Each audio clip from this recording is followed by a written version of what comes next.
Dieu va faire encore. Alléluia. Il est la maladie, ressuscite les morts. Il est puissant pour sauver, il ne change pas. Dieu va faire des miracles, des miracles. Dieu va faire encore. Et puis quelqu'un me disait, pendant qu'on était en train d'analyser ce chant, il dit, mais Dieu va faire encore. C'est-à-dire qu'on sait qu'il a déjà fait, comme il a fait avant. Dieu va faire encore. Et là, ce moment, on s'en parle pourquoi, bien aimé. Ouais. Je définis la louange comme dire merci à Dieu. C'est la reconnaissance, l'expression de notre reconnaissance à Dieu pour ce qu'il a fait. Pour ce qu'il a fait. Je suis en train de lui dire merci pour ce qu'il a fait. Et si je chante des louanges, ça veut dire qu'il faut que ça contienne ce que je viens de dire. Et on le voit dans la parole. Quand vous allez voir louer, faites attention à chaque fois que vous voyez louer. Regardez le contenu, vous allez voir.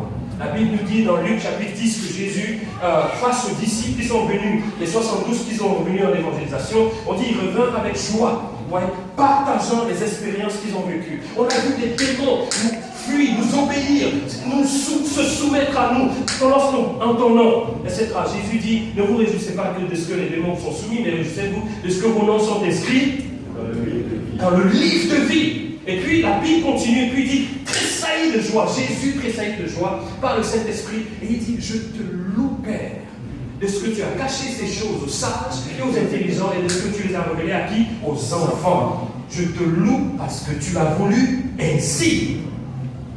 Parce que si on y croit, je te loue, je te remercie de ce que ils ont compris que ce n'est pas une affaire d'intelligence, que ce n'est pas une affaire d'avoir fait de longues études théologiques, etc., mais qu'il suffisait simplement de croire comme des enfants pour vivre ce qu'ils ont vécu. Je te remercie de ce que tu l'as voulu ainsi.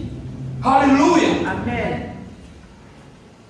Qu'est-ce qu'ils chantent à ce moment-là? Mais pourtant ils sont dans une épreuve et ils se mettent à chanter. Vous voyez? Ils se mettent à louer Dieu. Et voici, et j'aime la conséquence de cette louange. Est-ce qu'on peut louer Dieu dans les épreuves lorsqu'on traverse des situations personnelles, des épreuves, une adversité personnelle? Oui. Et voici ce qui se passe. Lisons la suite de ce verset, verset 26. Allons-y, 1, 2, 3. Lisons ensemble. Acte 16, verset 26. 1, 2, 3. Tout à coup. Continuons. Ensemble, les fondements de la prison furent ébranlés. Au même instant, toutes les portes s'ouvrirent et les liens de tous les prisonniers furent rompus. Et les liens de combien de prisonniers?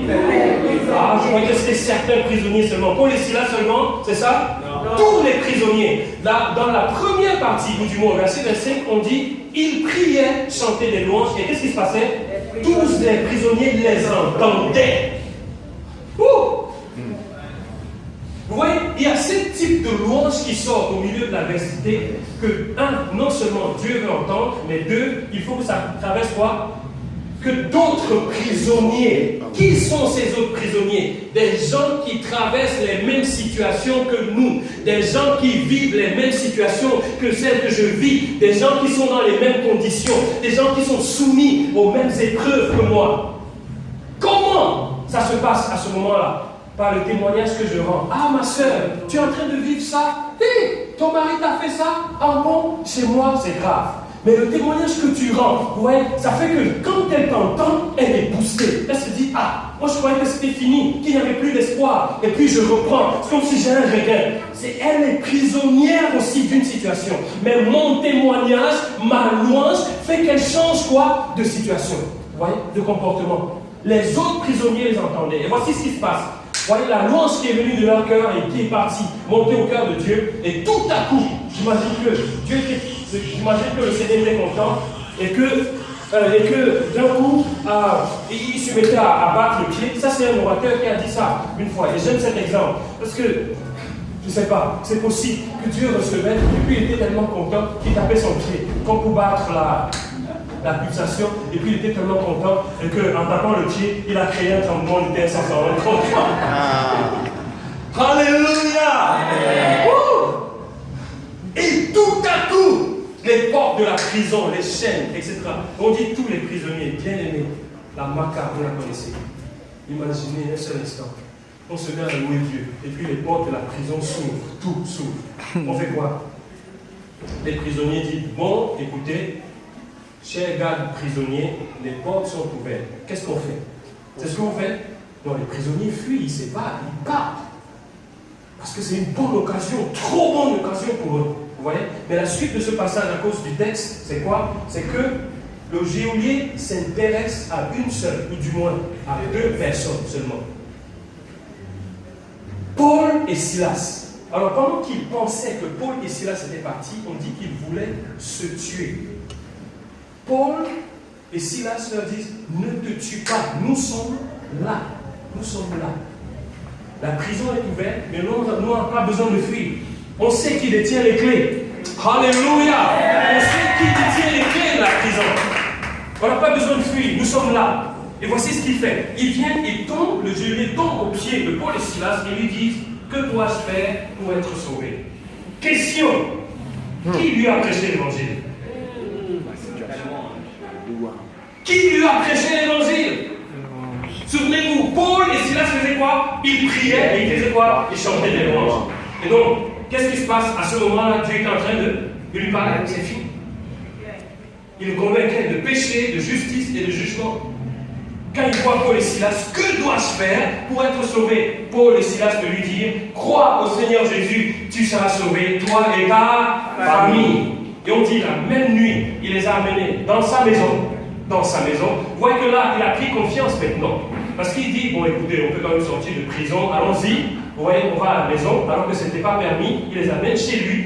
Toute la maison du garde prisonnier sauvée, ils ont donné leur vie à Jésus. La même nuit, Paul et Silas les baptisent. La même nuit, le geôlier maintenant s'occupe de soigner les plaies. Vous voyez, qui était sur Paul et Silas. Gloire à Dieu. Amen. La louange, écoutez bien aimé, la louange qui traverse ou qui transcende, qui sort de l'épreuve, non seulement vous libère, vous, mais libère d'autres prisonniers. Qui sont ces autres prisonniers? C'est les personnes qui traversent les mêmes situations que toi, que moi. Les personnes qui vivent la même chose. Comment est-ce que je peux louer? Est-ce que cette louange est seulement chantée? Non. Non, pas toujours. Mais je peux le dire, je peux parler, je peux déclarer, parce que la louange n'est pas le chant. Le chant accompagne la louange. La louange n'est pas le chant, n'est-ce pas? Je peux le dire. Mon témoignage peut être suffisant. En élevant Dieu, vous voyez devant quelqu'un, vous voyez, Dieu parle à cette personne. Parce que, au lieu que la personne se focalise, vous voyez, au lieu que la personne, vous vous souvenez du point de départ, au lieu que la personne se focalise sur le problème, il peut voir quoi? La partie blanche qui représente la grandeur de Dieu. Quelqu'un a dit, ce n'est pas l'épreuve, je vais bien le dire, ton problème n'est pas trop grand, mais c'est plutôt ton adoration qui est trop petite. Ah, vous n'avez pas entendu. Ouais. Ton problème n'est pas trop grand, mais c'est ton adoration qui est quoi? Est trop petite. Oui, parce que si tu te mets à louer Dieu, qu'est-ce que ça fait? Ton attention, ton cœur est rempli de lui, pendant que tu le célèbres. Écoutez, dans la situation que nous avons traversée, la situation de déménagement dont je vous ai parlé tout à l'heure, qu'est-ce que ça fait? Ça a changé nos cœurs. On aurait pu rester là, maudit ce monsieur. Si on avait maudit, est-ce qu'on aurait raison? Oui, parce qu'on ne fait pas ça à des hommes. Oui, parce qu'on ne le fait pas. Oui, parce que tout homme qui vit une situation aussi désagréable et même agressive, négative, tu n'as pas envie de bénir la personne. Mais qu'est-ce qui a changé notre langage, nos pensées? C'est le fait qu'on a porté nos regards sur qui? Sur Dieu.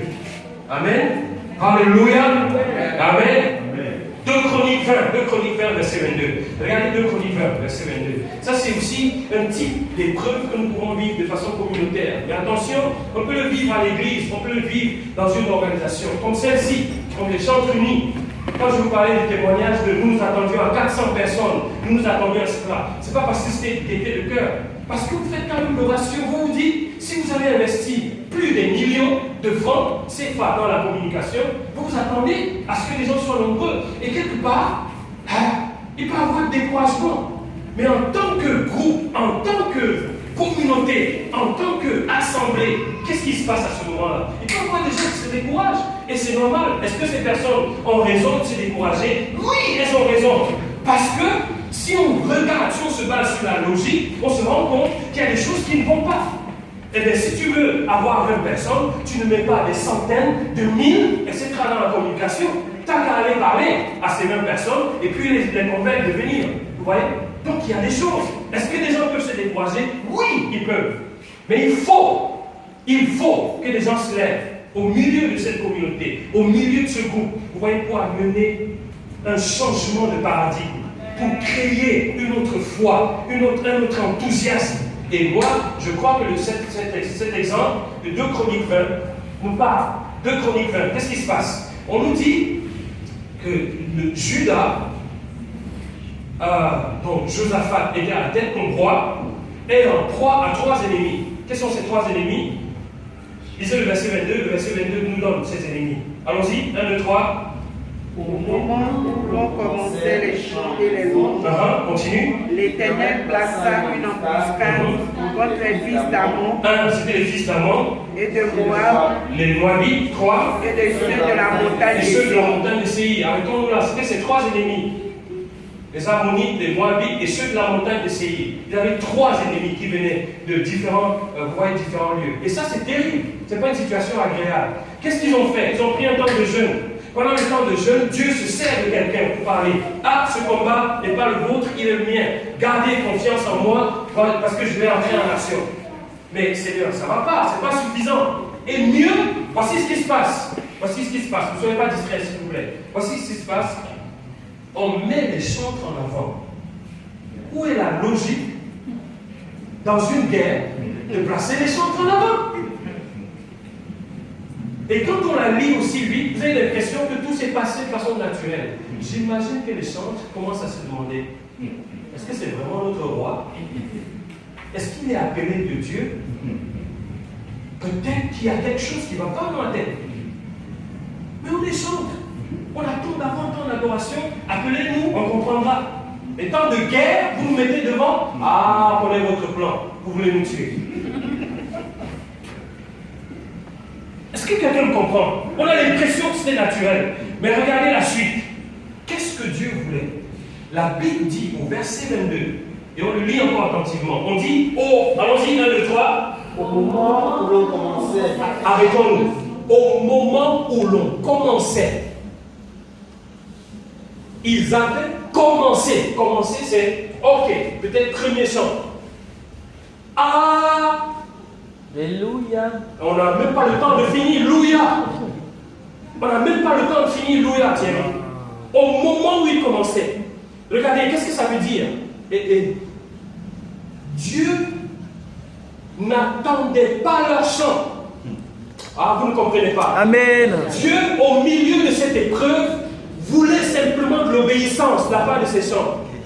Non, vous n'avez pas compris. Amen. Il n'y avait aucun chant qu'ils avaient chanté. On dit au moment où il commençait, il commence. Et qu'est-ce qui s'est passé? Dieu est rentré en scène lui-même. Yes. Vous n'avez pas compris.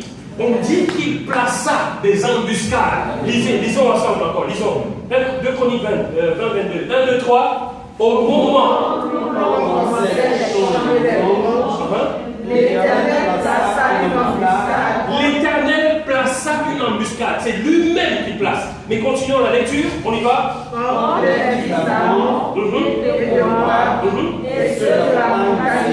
On continue. Et on continue. Et il fut battu. Continuez la lecture. Ah, il y a une partie intéressante. Les fils d'Ammon et de Moab. On vous montre comment ils ont été battus. Les fils d'Ammon et de Moab. On continue. Se jetaient sur les habitants de la montagne de Séir. Ah, j'aime ça. Continuez. Pour les dévouer par interdit. Et on continue. Et les exterminer. On continue. Et quand ils en eurent fini avec les habitants de Séir, Et qu'est-ce qu'ils ont fait maintenant? ils s'aidaient les uns les autres à se détruire. Je vous donne l'image. Viens, puisque tu es déjà debout. Viens, toi aussi. Et une troisième personne. Viens, toi, Michel. Voilà. Il y a 3 ennemis. Place-toi. Regardez. Fils d'Ammon, enfin, exemple, hein, c'est des exemples. C'est pas des fils. Hein, c'est des exemples. Les Ammonites, les Moabites, les fils de la quoi? Il y a 3 ennemis. Ils viennent face contre Judas. L'Éternel place des embuscades. Regardez, la guerre, normalement, qui était concentrée vers qui? Les Judas, se transforme maintenant en une guerre contre les trois ennemis. Les trois ennemis se concertent. Non, non, c'est pas ça. Ils se concertent. C'est-à-dire qu'ils disent, Joe, on commence par qui? Vous ne comprenez pas. Ce sont les ennemis de Judas. Deux, ils disent, on commence par qui? On dit, les deux s'entendent pour d'abord finir avec lui. Entendez-vous? Allez-y, finissez avec lui. Et puis il va s'asseoir. D'accord? Donc, merci Michel, va t'asseoir. Et ils ont fini, et regardez. Et maintenant, il reste deux. Et il reste deux, les deux ennemis qui restent. Donc, on dit, alors, puisqu'il ne peut plus avoir le même jeu, puisqu'il reste deux, on dit qu'ils cédèrent à se tuer. Vous n'avez pas compris. C'est-à-dire qu'ils disent, écoutez, au coup de sifflet, je ne sais pas qui devait siffler, au coup de sifflet, je veux mourir le premier. Non, c'est moi qui veux. Non, c'est moi qui veux. Il veut mourir. Il veut mourir. Je veux mourir. Non, c'est moi qui veux. Non. Ils cédèrent à se tuer. C'est-à-dire, quelqu'un a décidé qu'au coup de sifflet, comme on a tous des épées, il faut qu'on se pique au même moment. Tia! Et puis ils cédèrent. Alléluia. Alléluia. Gloire à Dieu. Regardez ce que la manche fait au milieu de l'adversité. En fait, ça détourne. Vous voyez? Ou bien ça réoriente le centre du combat. Au lieu que ce soit dirigé vers Judas, ça s'est transformé vers ses ennemis. Et voilà ce qui se passe. Qui sont ces ennemis? Qui sont ces personnes qui sont derrière les preuves que tu subis? Qui sont ces personnes? Qui sont ces Tobija, ces Sambala? Qui sont derrière tes projets? Qui sont derrière ton appel? Qui sont ces personnes? Tout ce que Dieu attend, c'est peut-être ton obéissance. Obéissance de quoi? Offre-moi. Offre-moi ta louange. Offre-moi ton adoration. C'est ce que Dieu attend. Est-ce que ce sont des chants qu'il attend? Non. Offre-moi. On dit au moment où ils commençaient. Ah, si on avait dit pendant leur louange, ou bien à la fin de leur louange, on comprendrait. Mais on dit au moment où ils ont commencé. Ah, donc ce que Dieu voulait, c'est plutôt leur obéissance. C'est tout. Il n'y avait pas de logique à avoir les chantres devant. Il n'y avait pas de logique à les avoir. Non. Mais Dieu voulait voir. Est-ce qu'ils vont accepter de se tenir devant? Ils ont accepté. Ils se sont mis en avant le combat. Et on dit quand ils ont commencé, Dieu est rentré en scène.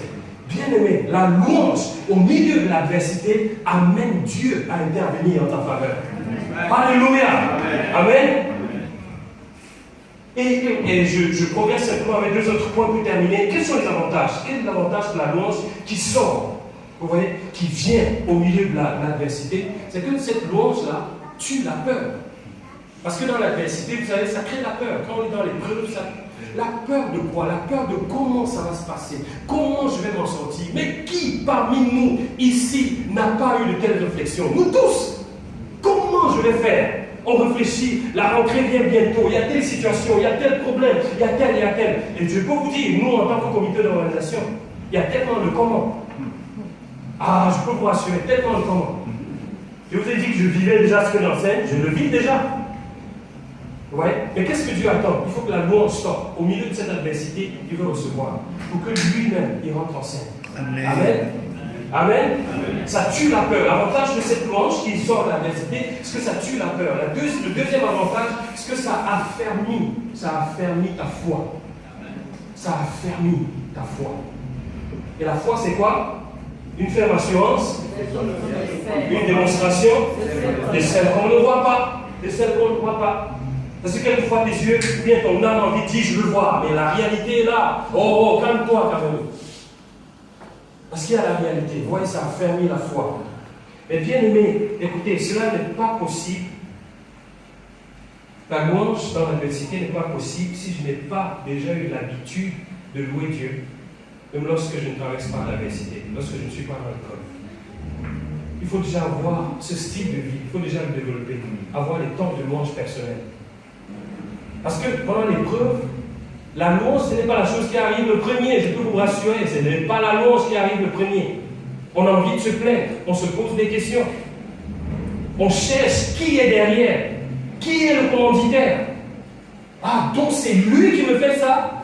Je ne savais pas qu'un tel pouvait me faire ça. Non, je croyais que, je pensais que. Donc c'est lui, donc c'est eux. Ah, c'est dans l'église, c'est à l'église qu'on fait de telles choses. Non, je quitte cette église. Est-ce que c'est ça la solution? Non. Mais c'est ce qui arrive en premier. Mais si je n'ai pas déjà ce style de vie, si je ne le développe pas déjà, ce ne sera pas possible. Vous savez, Daniel a subi aussi un autre type d'adversité.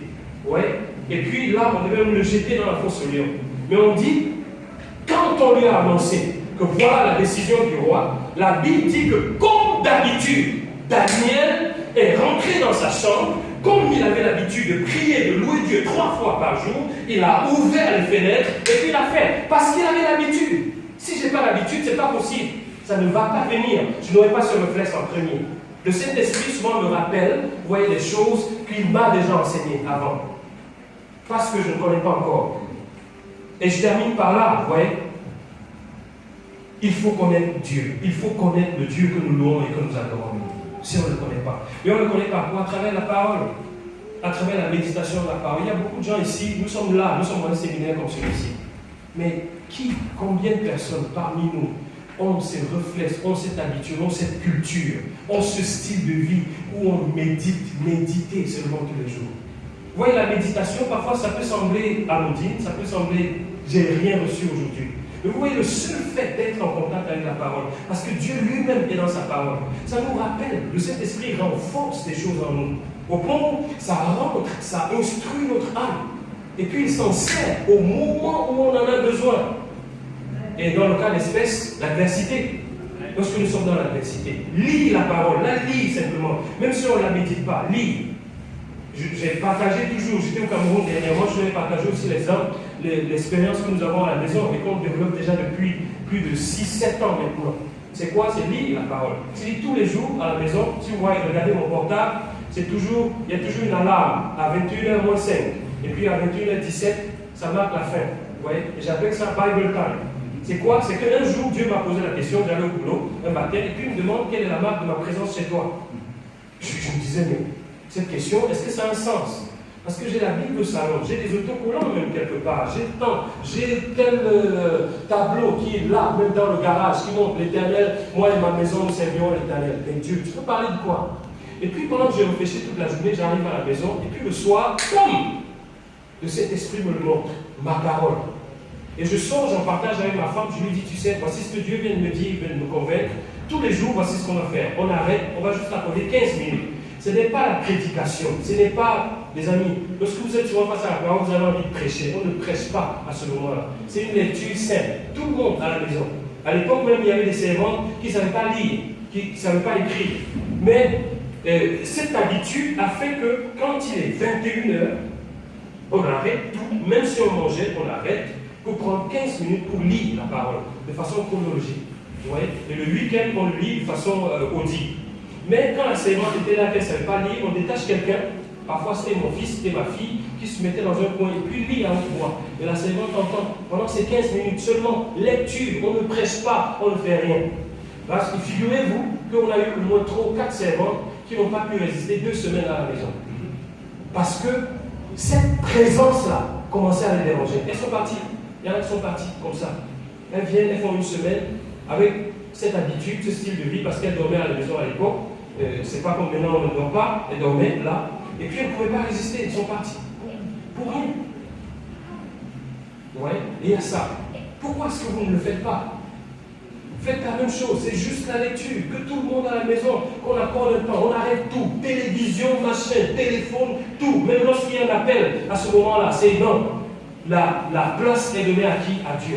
À travers quoi? À travers la parole. Juste la lecture. Ça nous permet de connaître Dieu. Ça nous permet d'expérimenter Dieu.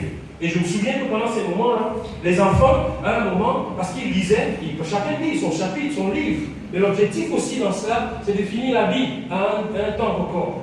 Je me souviens quand ma fille a fini son Nouveau Testament. Hey, j'ai fini le Nouveau Testament! Elle était heureuse!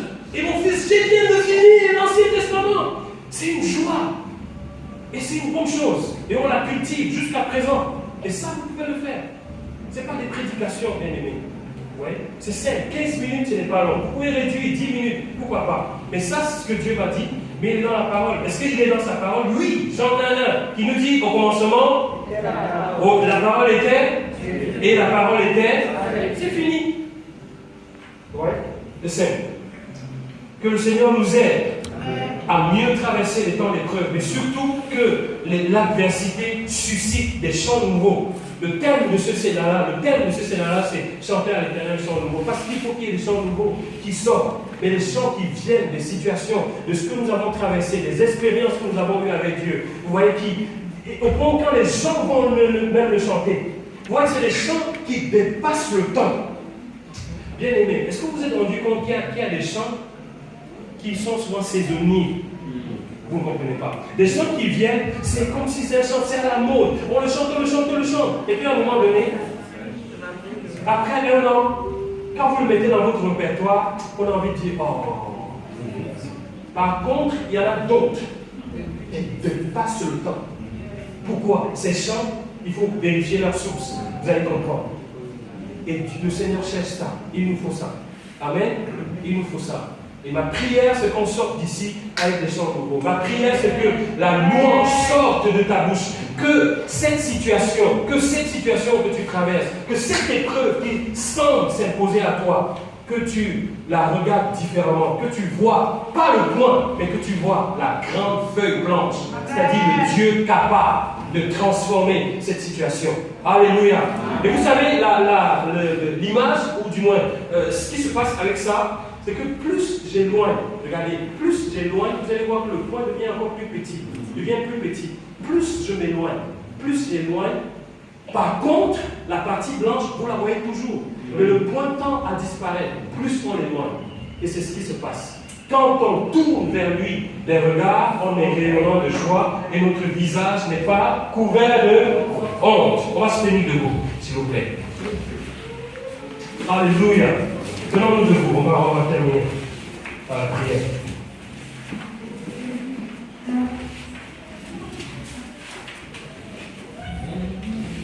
Oh.